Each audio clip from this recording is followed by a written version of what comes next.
Hi hello welcome to my channel കാറ്റത്തി കിളിക്കൂടിൻ്റെ വിശേഷം നോക്കിയാലോ. അപ്പോൾ ആരെങ്കിലും എൻ്റെ ചാനൽ ആദ്യമായിട്ടാണ് കാണുന്നതെങ്കിൽ ഒന്ന് സബ്സ്ക്രൈബ് ചെയ്ത് സപ്പോർട്ട് ചെയ്യാൻ മറക്കരുതേ.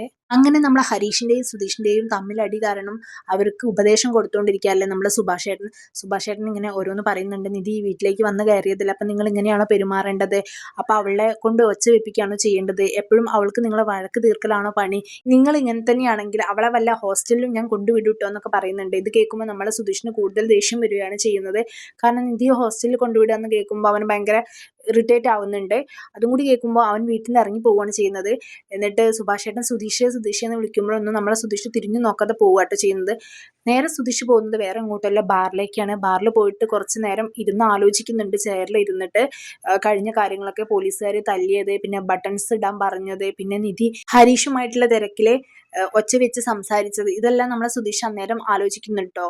കൂടാതെ കൂടുതൽ ദേഷ്യം വന്നത് നമ്മളെ പോലീസുകാരെ അടിച്ച കാര്യം തന്നെയാണ്. അപ്പം അതൊക്കെ ആലോചിച്ചിട്ട് അവന് കുറച്ച് കുടിച്ചാലേ സമാധാനം വരും എന്ന് വിചാരിച്ചിട്ടാണ് ബാറിലേക്ക് വന്നത്. എന്തായാലും അപ്പുറത്തെ ടേബിളിലിരുന്ന് നമ്മളെ ഭാസ്കരനച്ഛൻ നല്ല കുടിയാണ്. അതിൻ്റെ ഇടയിലാണ് സുധീഷിനെ കാണുന്നത്. എന്നിട്ട് സുധീഷിൻ്റെ അടുത്ത് വന്നിട്ട് മോനെ നീ എന്താ ഇവിടെ എന്ന് ചോദിക്കുന്നുണ്ട്. അപ്പോൾ സുധീഷും നേരെ അത് തന്നെയാട്ടോ ചോദിക്കുന്നത്, എന്താ നിങ്ങൾ ഇവിടെ എന്ന്. അച്ഛൻ പറയുന്നത്, ഇത് നിന്നോട് ഞാൻ അങ്ങോട്ടല്ലേ ചോദിക്കേണ്ടത്, ഇത് എൻ്റെ ഏരിയ ആണ്, നീ എന്താ ഇവിടെ വരാറില്ലല്ലോ എന്ന് പറയുന്നുണ്ട് കേട്ടോ. കുറച്ച് സമാധാനം കിട്ടാൻ വേണ്ടിയിട്ടാണ് ഇവിടേക്ക് വന്നത്, അപ്പോൾ ഇവിടെയും സമാധാനം തരില്ല എന്നായോ എന്ന് ചോദിക്കുന്നുണ്ട്. അപ്പോൾ ഭാസ്കരനച്ഛൻ എന്തായാലും നല്ലൊരു അടിപൊളി ഉപദേശം കൊടുക്കുന്നുണ്ട് കേട്ടോ. മകനെ സമാധാനം തേടി കുടിക്കാൻ നിന്നാൽ പിന്നെ കുടിക്കാതിരുന്നാൽ സമാധാനക്കേടാവും എന്ന് പറയുന്നുണ്ട് കേട്ടോ. പക്ഷേ ആ സമയത്ത് നമ്മളെ സുധീഷിന് ഇതൊന്നും ചെവിയിൽ പോകുന്നില്ല. ഭാസ്കരനച്ഛൻ പഴയ ഒരു കഥയൊക്കെ പറഞ്ഞു കൊടുക്കുന്നുണ്ട്, ഒരു മാടൻ്റെ. അപ്പോൾ ഇതൊക്കെ കേൾക്കുമ്പോൾ നമ്മളെ സുധീഷിന് ദേഷ്യം വരികയാട്ടോ ചെയ്യുന്നത്. അപ്പുറത്ത് ഭാസ്കരനച്ഛൻ്റെ കൂടെ കുടിച്ചിരുന്ന ആൾ ചോദിക്കുന്നുണ്ട്, ഇതെന്താ വലിയ വള്ളിയാണോ, ഞാൻ വരുന്നതെന്ന് ചോദിക്കുമ്പോൾ വേണ്ട, ഇതെൻ്റെ ഒരു ഫ്രണ്ടാണെന്നാണ് പറയുന്നത്, എൻ്റെ മോനാണെന്നൊന്നും അവിടുന്ന് പറയുന്നില്ല കേട്ടോ. അങ്ങനെ അച്ഛൻ്റെ ഈ ഉപദേശവും പിന്നെ അതുപോലെ തന്നെ അവിടുന്ന് ഇങ്ങനെ ഓരോ പറച്ചിലും കേട്ടിട്ട് സുധീഷിന് വീണ്ടും ദേഷ്യം വന്ന് അവിടുന്ന് ഇറങ്ങി പോവാട്ടോ ചെയ്യുന്നത്. അതേതായാലും നന്നായി. ഭാസ്കരനച്ഛൻ നല്ല കുടിയാണെന്നുണ്ടെങ്കിലും പക്ഷെ മകനെ അതിനു വേണ്ടിയിട്ട് പ്രൊമോട്ട് ചെയ്യുന്നില്ല കേട്ടോ. നന്നായിട്ടുള്ള ഉപദേശങ്ങളൊക്കെ ഏതൊരു അച്ഛനും കൊടുക്കുന്ന പോലെ തന്നെയാണ് ഭാസ്കരനച്ഛൻ കൊടുത്തിട്ടുള്ളത്. അതെന്തായാലും നന്നായി. സുധീഷ് അത് കേട്ടിട്ടാണോ എന്താണെന്നറിയില്ല, എന്തായാലും സുധീഷിന് ഇറിറ്റേഷൻ വന്നിട്ടാണ് സുധീഷ് അവിടെ നിന്ന് ഇറങ്ങിപ്പോയത്. അതൊക്കെ കഴിഞ്ഞ് നേരെ വീട്ടിലേക്കാണ് കേട്ടോ ആൾ പോകുന്നത്. വീട്ടിൽ കയറിയപ്പോൾ അവിടെ എല്ലാവരും കൂടി കൂടിയാലോചനയിലാണ്. വേറെ ഒന്നുമല്ല, നമ്മളെ ഹരീഷ് വന്നിട്ട് എല്ലാവരോടും സോറിയൊക്കെ പറയുന്നുണ്ട്. ഹരീഷ് പെരുമാറിയത് അപ്പോഴത്തെ ദേഷ്യത്തിൽ അങ്ങനെ ആയിപ്പോയതാണ്, ഭയങ്കരമായിട്ട് അതിൽ റിഗ്രറ്റ് ഉണ്ട് എന്നുള്ള ലെവലിൽ എല്ലാവരോടും സോറി പറയുന്നുണ്ട്. സുഭാഷേട്ടൻ്റെ അടുത്ത് പറയുന്നുണ്ട്. സുഭാഷേട്ടൻ അന്നേരം വീണ്ടും ഉപദേശിക്കുന്നുണ്ട് കേട്ടോ, ഇതൊക്കെ എത്ര കാലം ഉണ്ടാവും, നിങ്ങൾ എത്ര പറഞ്ഞാലും ഇങ്ങനെ തന്നെയാണല്ലോ എന്നൊക്കെ നമ്മളെ നിധിയോടും പറയുന്നുണ്ട്. നിധിയെ ഏട്ടത്തി സോറി എന്ന് പറയുന്നുണ്ട് കേട്ടോ. അങ്ങനെ ആ സമയത്താണ് നമ്മളെ സുധീഷ് അങ്ങോട്ട് വരുന്നത്. സുധീഷ് വന്നിട്ട് നേരെ പോയിട്ട് നികേഷിന്റെ ബോട്ടിലിൽ ഒരുപാട് വെള്ളം ഉണ്ടായിരിക്കും, അത് നേരെ എടുത്ത് കുടിക്കാട്ടോ ചെയ്യുന്നത്. അവൻ കുടി കണ്ടു കഴിഞ്ഞാൽ അവന് അത്രയ്ക്കും പണി കഴിഞ്ഞ് വരുന്ന പോലത്തെ ഒരു കുടിയാണ്. അവന് വായ വെക്കാതെ കുടിക്കുന്നുണ്ട്. അന്നേരം സുധീഷിനോട് നമ്മളെ നികേഷ് പറയുന്നുണ്ട് കേട്ടോ, ഏട്ടൻ ഇങ്ങനെ കുടിച്ചു കഴിഞ്ഞാൽ കിഡ്നി അടിച്ചു പോകുന്നത്, അതൊന്നും വക വെക്കാതാണ് സുധീഷ് കുടിച്ചുകൊണ്ടിരിക്കുന്നത്. കുടിച്ചു കഴിഞ്ഞിട്ട് നമ്മളെ നിധിയുടെ അടുത്തും സുഭാഷേട്ടൻ്റെ അടുത്തും എല്ലാവരുടെ അടുത്തും സോറി പറയുന്നുണ്ട് കേട്ടോ.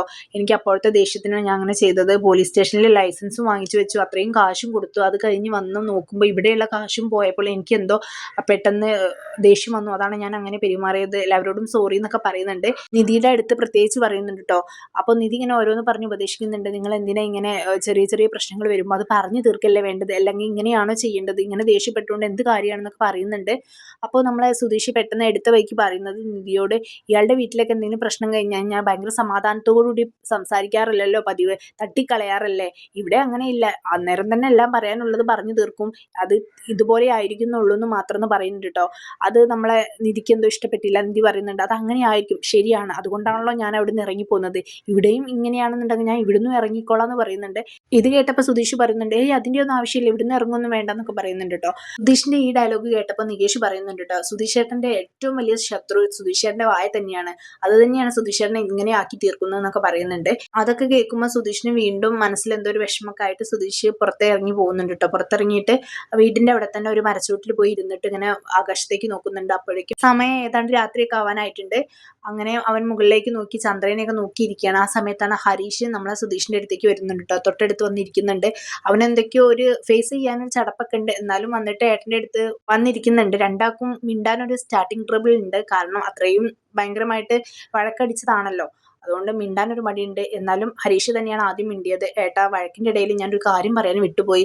കടയിലൊരു വണ്ടി വന്നിട്ടുണ്ടെന്ന് പറയുന്നുണ്ട് കേട്ടോ. കാരണം അവനും വണ്ടിയുടെ കാര്യം പറഞ്ഞിട്ടുണ്ടായിരുന്നല്ലോ.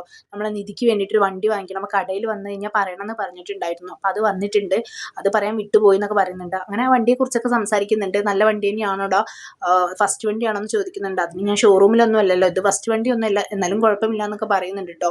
നല്ല വണ്ടി തന്നെയാണോടാ, ഇനി ഞാൻ നിധിക്ക് കൊടുക്കാനുള്ളതായതുകൊണ്ട് നീ എന്നെ പറ്റിക്കുകയാണോ? കാരണം അത് മോശമായി കഴിഞ്ഞാൽ അവൾക്ക് എന്നോട് ദേഷ്യം കൂടുമല്ലോ, അതിനുവേണ്ടി നീ വേണമെങ്കിൽ അങ്ങനെയൊക്കെ ചെയ്യുമെന്ന് പറയുന്നുണ്ട് കേട്ടോ ഹരീഷിൻ്റെ അടുത്ത്. അത് കേൾക്കുമ്പോൾ ഹരീഷിന് ദേഷ്യം വരുന്നുണ്ട്. ഹരീഷ് പിന്നെ കുറച്ചു നേരം മിണ്ടാതിരിക്കുന്നുണ്ട് കേട്ടോ. ഞാൻ വെറുതെ പറഞ്ഞതാടാ, നീ പറ നല്ല വണ്ടിയാണോ എന്ന് പറയുന്നുണ്ട്. അന്നേരം ഹരീഷ് പറയുന്നുണ്ട് കേട്ടോ, അവൻ അറിയുന്ന ആളെ ഒരു വണ്ടിയാണ്, 17 കിലോമീറ്റർ ഓടിയിട്ടുള്ളൂ, ഞാൻ ചെക്ക് ചെയ്തു, എന്തായാലും അടിപൊളി സാധനമാണെന്ന് പറയുന്നുണ്ട് കേട്ടോ. അത് കേൾക്കുമ്പോൾ സുധീഷിന് ഭയങ്കരമായിട്ട് സന്തോഷവും. അങ്ങനെ അവർ ഓരോന്ന് ഒന്നും രണ്ടും പറഞ്ഞ് കെട്ടിപ്പിടിച്ച് കാര്യം കഴിഞ്ഞതൊക്കെ പറയുന്നുണ്ട്, വഴക്ക് കൂടിയ സംഭവങ്ങളൊക്കെ പറയുന്നുണ്ട്. ഇവരിങ്ങനെ കെട്ടിപ്പിടിച്ച് ഇങ്ങനെ സന്തോഷം പങ്കുവയ്ക്കുന്ന സമയത്താണ് അടുക്കളയിൽ നിന്ന് നമ്മളെ നിധി ഇവരെ കാണുന്നുണ്ട് കേട്ടോ. നമ്മളെ സുധീഷിനെയും ഹരീഷിനെയും കാണുന്നുണ്ട്. അപ്പോൾ ആ കാഴ്ച കാണാൻ വേണ്ടിയിട്ട് സുഭാഷ് ചേട്ടനെ വിളിക്കുന്നുണ്ട്. അങ്ങനെ സുഭാഷ് ചേട്ടനും നികേഷും ഒക്കെ നമ്മളെ സുധീഷിന്റെയും ഹരീഷിന്റെയും ഈ സംസാരം കാണുന്നുണ്ട് കേട്ടോ. സുഭാഷ് ചേട്ടൻ പറയുന്നുണ്ട് അവരങ്ങനെ തന്നെയാണ്, വേഗം വഴക്കടിക്കുകയും ചെയ്യും, എന്നാൽ ഭയങ്കര സ്നേഹമാണെന്ന് പറയുന്നുണ്ട്. അങ്ങനെ പിറ്റേ ദിവസം രാവിലെ ആയപ്പോൾ നമ്മളെ കുറച്ച് വെളിച്ചൊക്കെ ആയിട്ടുണ്ട് കേട്ടോ. നമ്മളെ സുധീഷ് പെട്ടെന്ന് ഉണരുന്നുണ്ട്. സ്വപ്നം കണ്ടിട്ടാണ് ഉണരുന്നത്. നമ്മളെ നിധിക്ക് സർപ്രൈസ് ആയിട്ട് സ്കൂട്ടി കൊടുക്കുന്നതും അത് ഓടിച്ച് അവൾ വരുന്നതൊക്കെയാണ് കേട്ടോ സ്വപ്നം കാണുന്നത്. അങ്ങനെ ഞെട്ടി ഉണരുന്നുണ്ട്. പെട്ടെന്ന് തന്നെ നോക്കുമ്പോൾ തൊട്ടടുത്ത് ഹരീഷ് കിടക്കുകയാണ് കേട്ടോ. അങ്ങനെ ഹരീഷിനെ വിളിച്ചുണർത്തുന്നുണ്ട്. ഹരീഷ് എത്രയായിട്ട് ഉണരുന്നില്ല. അങ്ങനെ ബോട്ടിലുള്ള വെള്ളമൊക്കെ എടുത്തിട്ട് അവന്റെ മുഖത്ത് തളിക്കുന്നുണ്ട്. അവനോട് എണീക്കാൻ പറഞ്ഞു. അവനാണെങ്കിൽ പറയുന്നുണ്ട് രാത്രിയാണെങ്കിലോ കിടക്കാൻ സമ്മതിച്ചു, എന്നാൽ ഇപ്പോഴെങ്കിലും ഞാനൊന്ന് കിടന്നുറങ്ങിക്കോട്ടെന്ന്. പക്ഷെ അവൻ പറയുന്നുണ്ട് പറ്റില്ല, എനിക്കിപ്പോൾ തന്നെ നീ എണീക്കണം, നീ വണ്ടി നോക്കാന്ന് പറഞ്ഞില്ല, അത് നോക്കണം എന്നൊക്കെ പറയുന്നുണ്ട്. അതിന് ഇപ്പോൾ തന്നെ പോകാൻ പറ്റില്ലല്ലോ, അവരൊന്നും എണീറ്റിട്ടുണ്ടാവില്ലല്ലോ, അവരെയൊക്കെ നമുക്ക് വിളിച്ചുണർത്താന്ന് പറയുന്നുണ്ട്. നീ എന്തായാലും എണീക്ക്, നമ്മൾ ബ്രഷ് ചെയ്ത് കുളിച്ചൊക്കെ വരുമ്പോഴത്തേക്ക് ടൈം പിടിക്കും, അതുകൊണ്ട് നീ ഒന്ന് വേഗം എണീക്കെന്ന് പറയുന്നുണ്ട്. പക്ഷെ ഹരീഷിനാണെങ്കിൽ ഉറക്കച്ചടവ് കൊണ്ട് എണീക്കാനേ പറ്റുന്നില്ല. സുധീഷ് ആണെങ്കിൽ ഇങ്ങനെ വലിച്ചെണീപ്പിക്കുന്നുണ്ട്. ഒച്ച വെക്കല്ലേ, നിധി കേൾക്കുന്നൊക്കെ നമ്മളെ സുധീഷ് ഇങ്ങനെ പറയുന്നുണ്ട് കേട്ടോ. കാരണം നിധി അറിയാതെ നിധിക്ക് സർപ്രൈസ് കൊടുക്കാനാണ് ആളുടെ പ്ലാൻ എന്ന് തോന്നുന്നുണ്ട്. എന്തായാലും ഹരീഷിനെ പൊക്കി എണീപ്പിച്ച് അവനുള്ള ബ്രഷ് കയ്യിൽ കൊടുത്ത്, അതുപോലെ തന്നെ ബ്രഷിൽ പേസ്റ്റ് ആക്കി കൊടുക്കുന്നുണ്ട്, പിന്നെ വെള്ളം കയ്യിൽ എടുത്ത് കൊടുക്കുന്നുണ്ട്. എല്ലാം നമ്മുടെ സുധീഷ് ഇങ്ങനെ അവനെ ചെയ്യിപ്പിച്ചുകൊണ്ടിരിക്കട്ടോ, ഒരു ചെറിയ കുട്ടിക്ക് ചെയ്തു കൊടുക്കുന്ന പോലെ. ഹരീഷ് ആണെങ്കിൽ ഒരു മൂഡും ഇല്ലാതെ ഉറക്കച്ചടവോട് കൂടിയാണ് ഇതൊക്കെ ചെയ്യുന്നത്. എന്നിട്ട് നേരെ ഹരീഷിന് ബാത്റൂം പോകാനുണ്ടെന്ന് പറയുന്നുണ്ട് കേട്ടോ. സുധീഷ് ആണെങ്കിൽ അതിനൊന്നും സമ്മതിക്കുന്നില്ല. പക്ഷെ ഹരീഷ് പറയുന്നുണ്ട് എന്നെ വെയിറ്റ് ചെയ്യാൻ എനിക്ക് പറ്റില്ല, ബാത്റൂം പോയേ പറ്റുള്ളൂ എന്ന് പറയുന്നുണ്ട്. അങ്ങനെ സുധീഷ് വേഗം റെഡിയായി വന്ന് ഹരീഷിനെ വെയിറ്റ് ചെയ്തുകൊണ്ടിരിക്കുക കേട്ടോ. കാരണം അവൻ എത്രയും പെട്ടെന്ന് ആളുടെ വീട്ടിൽ പോകണം, അവിടെ പോയി വണ്ടി നോക്കണം എന്നാണ്. പക്ഷെ ഹരീഷ് ആണെങ്കിൽ പറയുന്നുണ്ട് ഓണർ എണീറ്റിട്ടുണ്ടാവില്ല എന്നൊക്കെ പറയുമ്പോഴൊന്നും സുധീഷ് അത് കേൾക്കുന്നില്ല. അതൊക്കെ നമുക്ക് സെറ്റാക്കാം, നീ വേഗം വാന്ന് പറയുന്നുണ്ട്. എന്തായാലും ആ 25,000 രൂപ സുധീഷിന്റെ ബാഗിൽ നിന്ന് ഹരീഷ് എടുത്തത് സുധീഷിന് നമ്മളെ നിധിക്ക് സർപ്രൈസ് ആയിട്ട് വണ്ടി വാങ്ങി കൊടുക്കാനുള്ള പൈസയായിരുന്നു എന്ന് തലേ ദിവസം പറഞ്ഞിട്ടുണ്ടായിരുന്നു കേട്ടോ. അന്നേരം ഹരീഷ് പിന്നെ ചോദിച്ചിട്ടുണ്ടായിരുന്നു ഇനി എന്ത് ചെയ്യും വണ്ടി വാങ്ങിക്കാൻ എന്ന് പറഞ്ഞപ്പോഴൊന്നും സുധീഷിന് വലിയ കുഴപ്പമൊന്നും ഇല്ലാത്ത രീതിയിലാണ് സംസാരിച്ചത്. അതൊക്കെ വഴിയുണ്ട്, അതിനെന്തെങ്കിലും നമുക്ക് ചെയ്യാന്നൊക്കെയാണ് കേട്ടോ പറയുന്നത്. എന്തായാലും രണ്ടുപേരും കൂടി പിന്നെ ബൈക്കൊക്കെ എടുത്തിട്ട് വണ്ടി നോക്കാൻ വേണ്ടി പോകാൻ നിൽക്കുന്നുണ്ട് കേട്ടോ. വണ്ടി നോക്കാൻ വേണ്ടി പോകുമ്പോഴും സുധീഷ് ഹരീഷിനെ ബൈക്കിൽ കയറ്റി കൊടുക്കട്ടോ ചെയ്യുന്നത്. അത്രയും നമ്മൾ ഹരീഷിനെ ബാക്കിൽ നിന്ന് പുഷ് ചെയ്തിട്ടാണ് ഹരീഷ് പോകാൻ വേണ്ടി നിൽക്കുന്നത് കേട്ടോ. കാരണം അത്രയും ഉറക്കമുണ്ട് ആൾക്ക്, അതുകൊണ്ടാണ്, വേറെ കുഴപ്പമൊന്നും ഉണ്ടായിട്ടല്ല.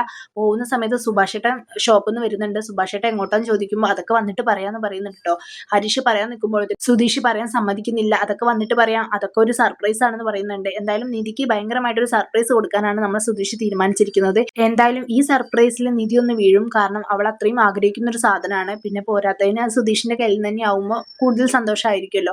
എന്നാലും ഇപ്പോഴത്തെ ഒരു സിറ്റുവേഷനിൽ നിധി എങ്ങനെ റിയാക്ട് ചെയ്യും നമുക്ക് അറിയില്ല. അപ്പൊ എന്തായാലും എല്ലാം നമുക്ക് വെയിറ്റ് ചെയ്ത് കാണാം. സുധീഷിന്റെ സർപ്രൈസ് സക്സസ്ഫുൾ ആവുമോ ഇല്ലയോ എന്നൊക്കെ നമുക്ക് വെയിറ്റ് ചെയ്ത് നോക്കാം. അപ്പോൾ ആരെങ്കിലും എൻ്റെ ചാനൽ സബ്സ്ക്രൈബ് ചെയ്യാതെയാണ് കാണുന്നതെങ്കിൽ ഒന്ന് സബ്സ്ക്രൈബ് ചെയ്ത് സപ്പോർട്ട് ചെയ്യാൻ മറക്കരുത്.